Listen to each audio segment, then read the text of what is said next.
আদব হচ্ছে যে কখনো কোথাও একা ঘুমাবেন না, চেষ্টা করবেন যে একা যেন না ঘুমান, একা ঘুমাবেন না কোথাও। বিশেষ করে যদি একটা পুরো বিল্ডিং আছে আর একাই পুরো বিল্ডিং এ ঘুমিয়ে আছেন, একটা ফ্ল্যাট আছে একাই ঘুমাচ্ছেন, না, ঠিক আছে রাত দিন হয়তো বসবাস করছেন আপনি একা এক রুমে পাশে, তারপরে উত্তম হচ্ছে যে না, এক রুমে একজন একা ঘুমাবেন না, এতে শয়তান বেশি সুযোগ দেবে।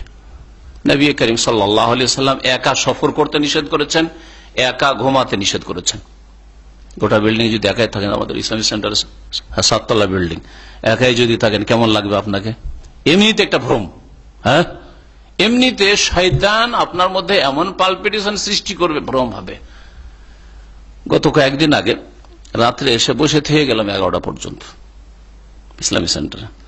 11টার পরে বেরোলাম, সাধারণত এরকম করি না, কিন্তু ব্যতিক্রম সেই দিন বসে থেকে গেলাম, তারপরে বেরোলাম, সমস্ত কিছু অন্ধকার। দেখি আমাদের আহমেদ যে আছে 10:30 পর্যন্ত, ও লাইট ফাইট বন্ধ করে সমস্ত কিছু অন্ধকার করেছে, নিজে লাইটটা জ্বালিয়ে লিফট দেখতে হইলো, নামতে হইলো।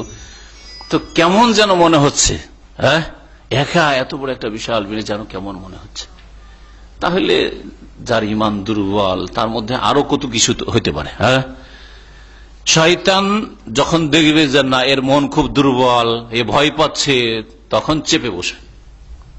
এটা হচ্ছে শয়তানের বদ চরিত্র। যদি দেখে যে ইমান দুর্বল, আমল দুর্বল, আর মনটাও দুর্বল হয়ে পড়েছে, ওর চেহারা দেখে বোঝা যাচ্ছে যে ভয় পাচ্ছে, তখন আপনাকে আর ছাড়বে না কিন্তু। আর এইভাবে কিন্তু জিন শয়তান স্পর্শ করে, জিন শয়তান যে ধরে, আমাদের বিশেষ করে মহিলারা অন্তরের দিক থেকে বেশি দুর্বল, এই জন্য মহিলাদের বেশি জিন শয়তান ধরে। আব্দুল্লাহ বিন উমর রাদিয়াল্লাহু তাআলা আনহু থেকে বর্ণিত, বলছেন যে নবী করিম সাল্লাল্লাহু আলাইহি ওয়াসাল্লাম সম্পর্কে তিনি বলছেন, আন্নান নবী সাল্লাল্লাহু আলাইহি ওয়াসাল্লাম নাহা আনিল ওয়াহদাতি আন ইয়াবিতার রাজুলু ওয়াহদাহু আও ইউসাফিরা ওয়াহদাহ।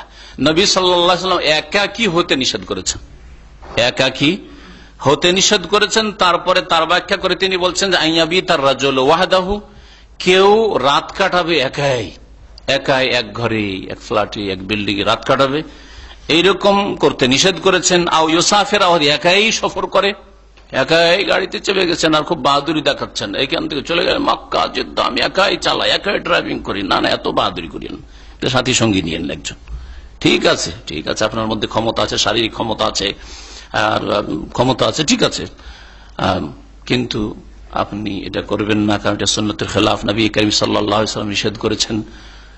যদিও এই বিষয়গুলি হারাম নাজায়েজ না হোক, কিন্তু অপছন্দনীয়, আপনার জন্য ক্ষতিকর, সেই জন্য রাসূলুল্লাহ সাল্লাল্লাহু আলাইহি ওয়াসাল্লাম নিষেধ করেছেন। হাদিসটি মুসনাদে আহমদের, আল্লামা নাসিরুদ্দিন আলবানী হাদিসটিকে সহিহ বলেছেন। একা হইলে কি হয়? একা হইলে মানুষ কেমন একটা যেন অনুভব করে যে কেউ নাই, এখানে কেউ নাই, রাতের অন্ধকার, কোন একটু একটা সারা শব্দ হইলেই যেন কেমন মনে হয় যে কেউ নেই, আমি একাই আছি, এরকম হতে পারে। তারপরে বিভিন্ন রকমের ভ্রম আপনাকে ওহাম ধরতে পারে, ভ্রম ধরতে পারে, শয়তান মানুষকে নিয়ে খেলা করতে পারে। একা হইলে, একাই এমনিতেও থাকা ঠিক নয়, বিশেষ করে যুবক মানুষ একাই থাকলে শয়তান পাপ করাবার চেষ্টা করবে। কখনো একাই ছেলে মেয়েকে রাখবেন না, সাথে রাখেন, বাড়িতে কেউ অনেক কাছাকাছি রাখেন, দরজা খোলা রাখেন, দরজা বন্ধ, মেয়ে একাই ঘরের মধ্যে কি করে ঘন্টার পর ঘন্টা, ছেলে একাই কি করে না করে, না, এইভাবে রাখবেন না। শয়তান সুযোগ নেবে, শয়তান বিভিন্ন দিক থেকে সুযোগ নিতে পারে। আজকালকার ইন্টারনেটের যুগে বলতে হবে না শয়তান কিভাবে সুযোগ নিতে পারে। যেখানে ফিল্ম দেখার ব্যবস্থা আছে, যেখানে বাড়িতে টিভি আছে, সেখানে বলতে হবে না যে শয়তান কিভাবে সুযোগ নিতে পারে। এছাড়াও চরিত্র নষ্ট হতে পারে। যুবক মানুষ নির্জনে গেলে যদি ভালো কাজে সময়টাকে ব্যয় না করে, তাহলে শয়তান মন্দ কাজের দিকে নিয়ে যাবে, বিভিন্ন ভাবে মানুষকে গুনাহে লিপ্ত করতে পারে। যেই গুনাহগুলি চারিত্রিক ক্ষেত্রে হয়ে থাকে মানুষের, সেগুলি নির্জনতা ছাড়া হয় না, হস্তমৈথুন নির্জনতা ছাড়া হয় না। যখন একজন যুবক একা হবে, তখন শয়তান সুযোগ নিতে পারে।